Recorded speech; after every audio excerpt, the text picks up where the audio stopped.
Ça a encore été très difficile pour Kimi Antonelli de s'élancer et qui va céder les commandes et en tout cas sa deuxième place aux deux McLaren et à la Ferrari de Charles Leclerc. Les deux McLaren en tête alors que derrière on est à la limite de l'accrochage entre une Red Bull et une Ferrari, mais également entre les deux Alpines, Romain Grosjean. Oui, ça a été chaud. Alors Antonelli a failli se faire passer par Russell. Il a réussi à bien emmener la vitesse dans le premier virage.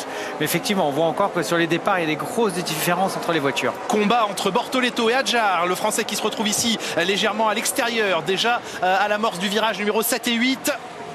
La Red Bull, qui est une des voitures qui souffre aussi sur les départs. Oui, absolument.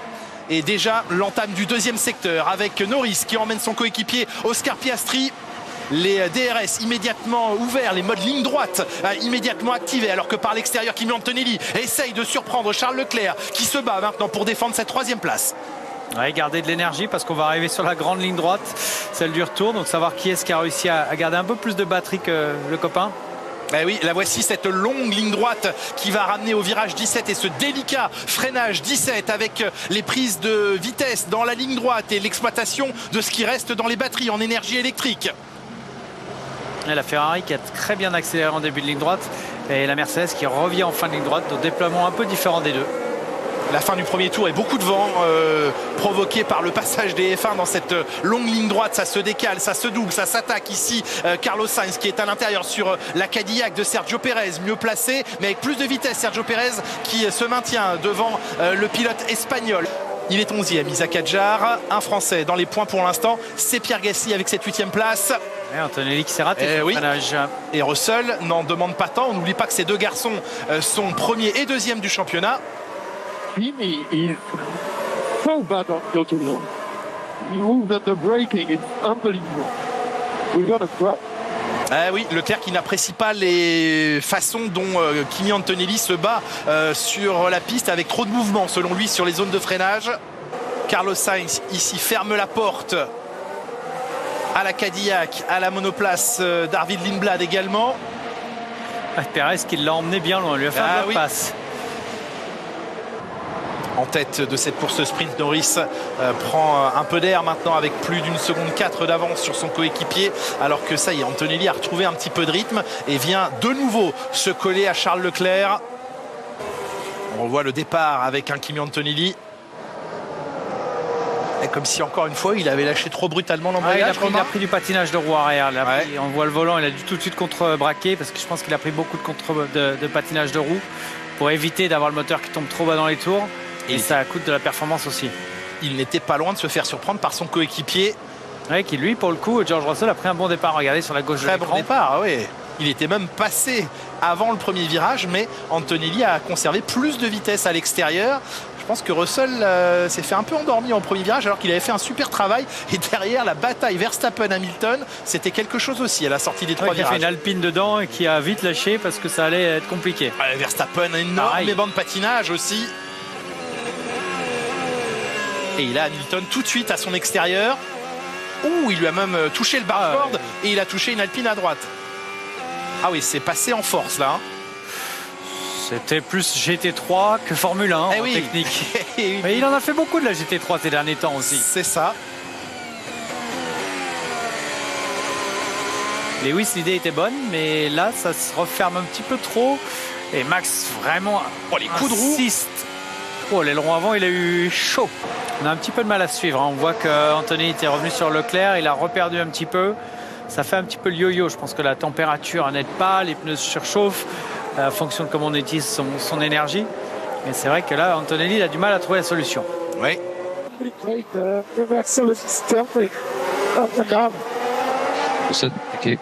Il se plaint, Max Verstappen, de ne pas réussir à bien freiner le train arrière qui rebondit comme un kangourou. Voilà, c'est... Pour résumer. Et il y va, George Russell. Oui, Russell qui, à l'intérieur, pointe au freinage du 17 son coéquipier et prend l'avantage. Alors, est-ce qu'il a utilisé toute son énergie ou est-ce qu'il lui en reste assez pour arriver sur le point de virage? Bataille chez Mercedes, ils ont la liberté de s'attaquer l'un et l'autre du moment qu'ils ne se touchent pas. C'est la consigne imposée évidemment par Toto Wolff. On est dans le casque de Kimi Antonelli. Il avait bien géré Russell, il a réussi à garder juste ce qu'il fallait pour aller doubler son coéquipier et rester devant derrière.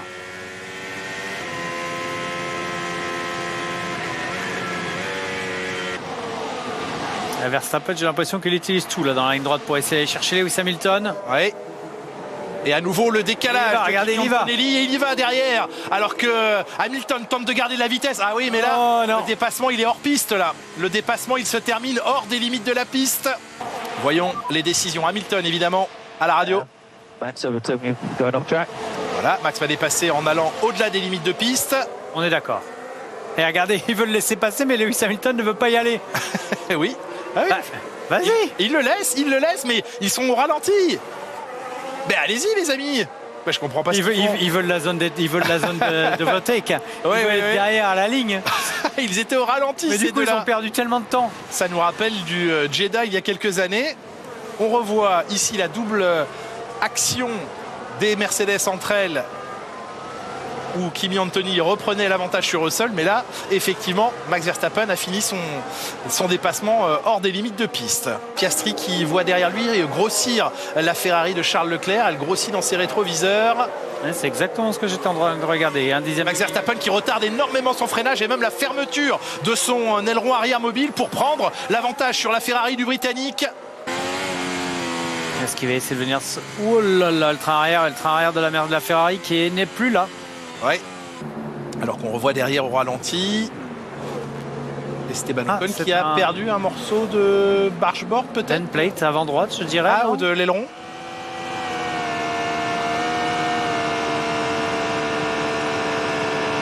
Et Oli Berman qui a roulé sur la pièce de son coéquipier. Et Leclerc qui va essayer de se mettre à moins d'une seconde. Où il a freiné tard. Ah oui, très tard. Ah, je pense qu'il est dans la seconde, derrière la McLaren de Oscar Piastri. Difficile de se rapprocher. Hein. Leclerc qui arrive à revenir à 1 seconde, 9 dixièmes, mais dès qu'il se rapproche plus que ça, on voit la voiture glisser beaucoup. On retrouve ici Adjar et Pinto. Oula, l'attaque d'Adjar tardive avant d'attaquer la grande courbe ici à la fin du premier secteur. Joliment fait de la part du Français. McLaren qui n'a cessé de hausser son rythme en qualification depuis le premier Grand Prix. Ah oui, il est loin là, Charles Leclerc.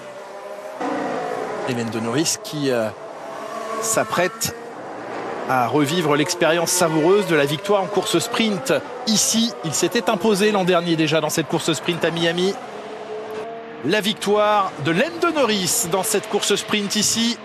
Et un doublé McLaren après les doublés des Mercedes en début de saison. C'est McLaren qui se montre l'écurie la plus forte en ce retour de la Formule 1. Leclerc 3e devant Antonelli 4e et George Russell 5e. Max Verstappen va prendre les 3 points de la 6e place. Lewis Hamilton 2 points avec cette 7e position. Et Pierre Gasly, le Français, toujours dans les points. Yeah, well done. Nice win. Great job. Just do it all over again. Eh oui, beau travail. C'est confirmé, 5 secondes de pénalité pour Kimi Antonelli. Il a un peu trop abusé des limites de piste et le voici rétrogradé au 6e rang de cette course sprint. C'est donc George Russell, son coéquipier, qui hérite de la 4e place, Max Verstappen de la 5e et Antonelli 6e.